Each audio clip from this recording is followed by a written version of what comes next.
आप वृंदावन की पावन भूमि परम पवित्र श्री यमुना जी के तट पर बैठे हुए हैं।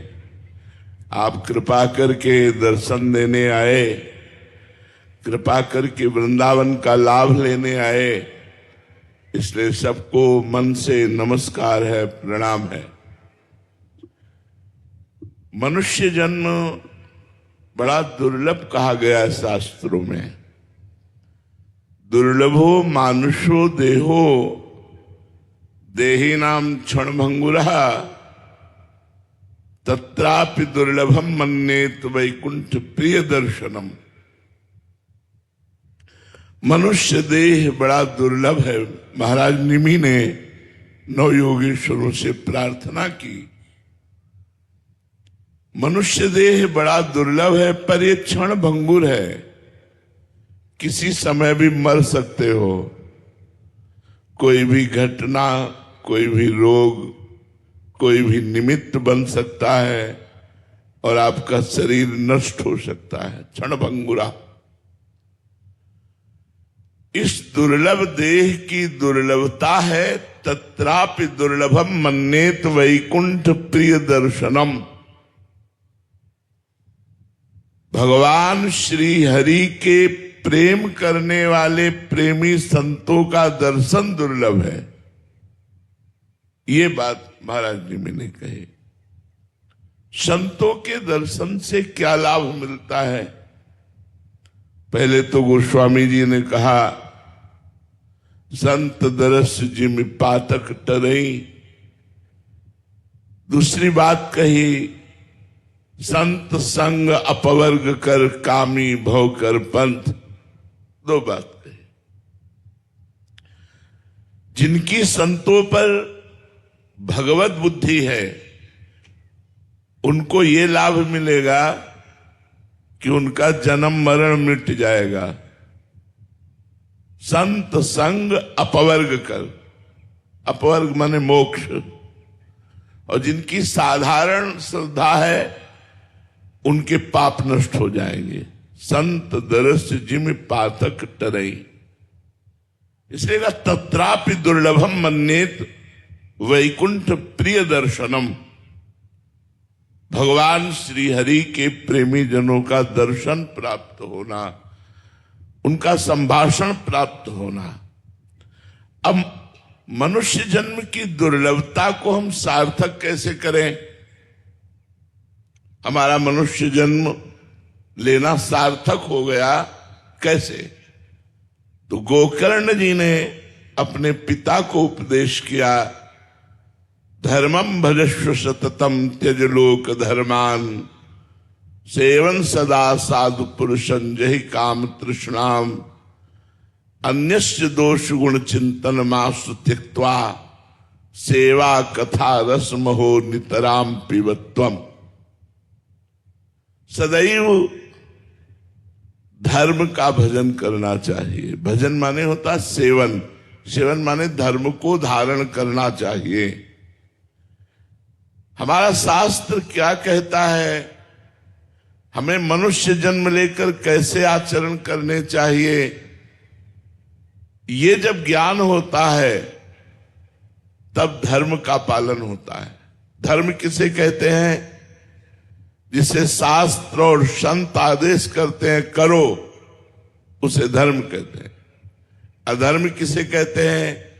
जिसे शास्त्र और संत कहते हैं ना करो, उसे अधर्म कहते हैं। तो धर्मम भजस्व सततम। सततम माने निरंतर धर्म से रहना चाहिए।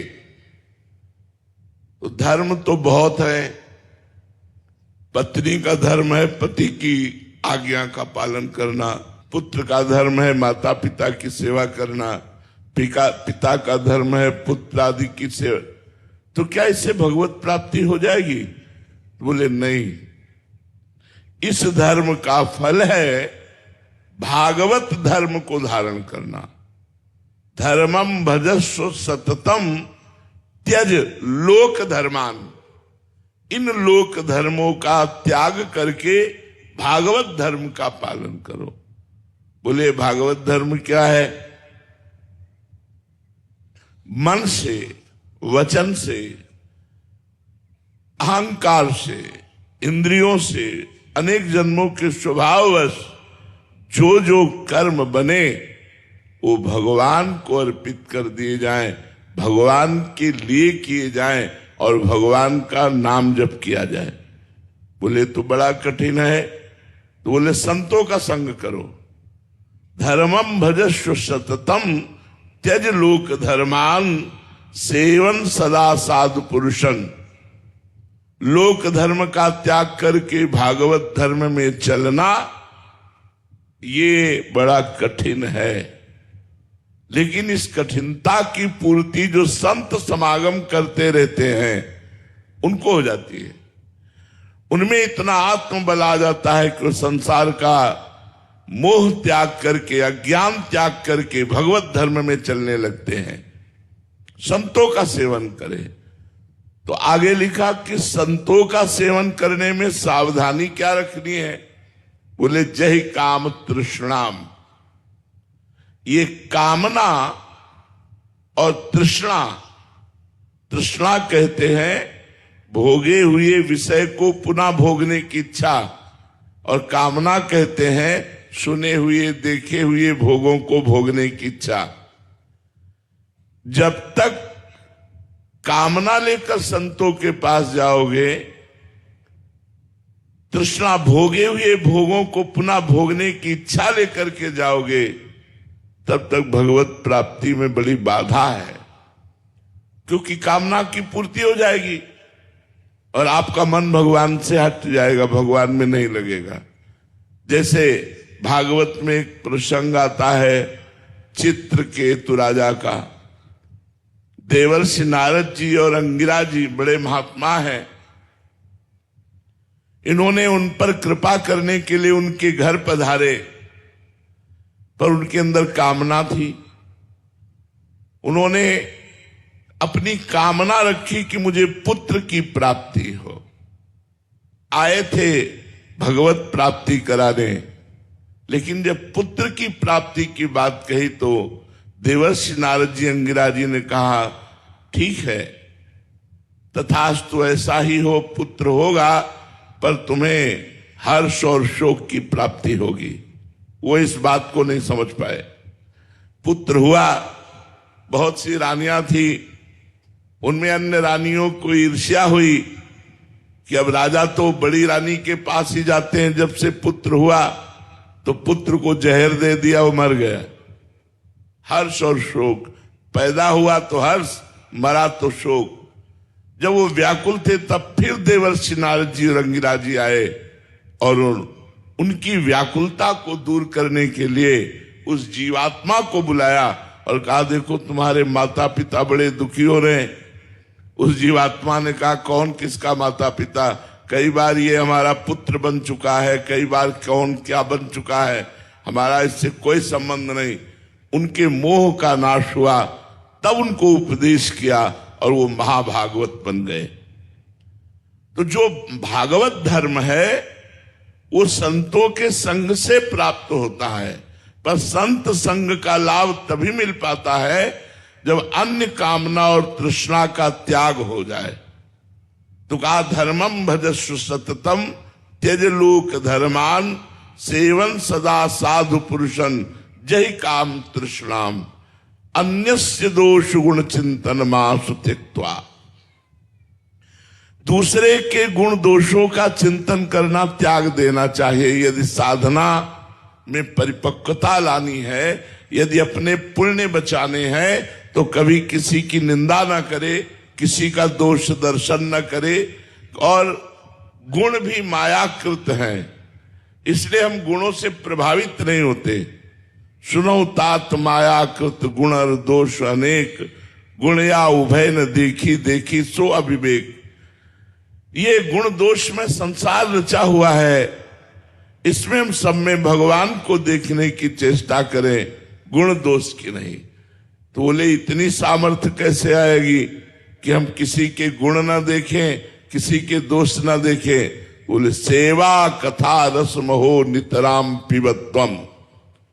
सबको ठाकुर सेवा विराजमान करनी चाहिए, सबके घरों में ठाकुर जी होने चाहिए। ये कलयुग है। ऐसे उपदेशों को मत सुनो कि मूर्ति पूजा मत करो, ये मत करो, वो मत करो। ये सब कलयुग भगवान का तांडव है जो भगवान की आराधना में विघ्न डालते हैं। सबके घर में ठाकुर होने चाहिए। चाहे छोटे से ठाकुर विराजमान करो, उनको विराजमान करके स्नान कराना, वस्त्र धारण कराना, सुंदर सुंदर भोग लगा करके पवाना।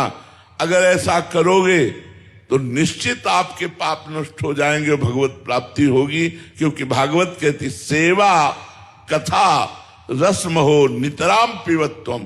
ठाकुर जी की अष्टयाम सेवा करो, नहीं कर पाते तो 2-3 याम की सेवा करो।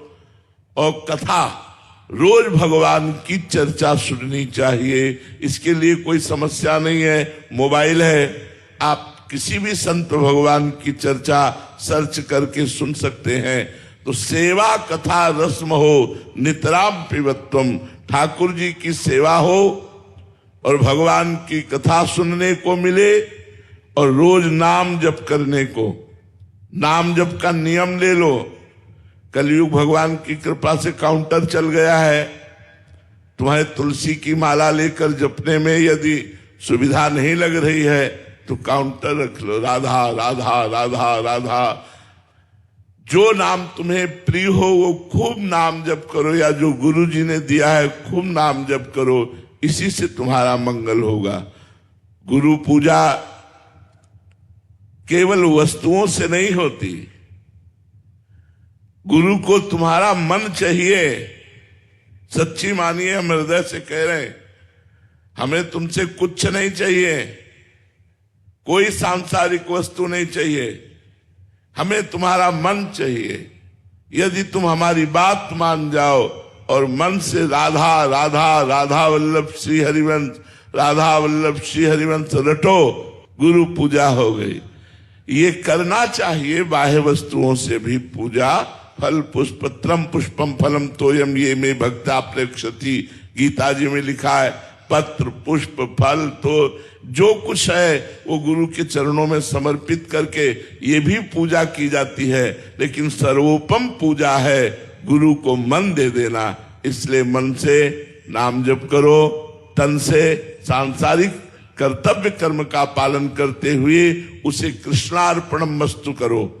उस कर्म को भगवान को समर्पित करो और रोज प्रार्थना करो, हे श्री जी हमारी बुद्धि शुद्ध रहे, हमसे ऐसे आचरण बने जो कभी भी अब हम आपसे विमुख ना होने पावे, आपका चिंतन बनता रहे।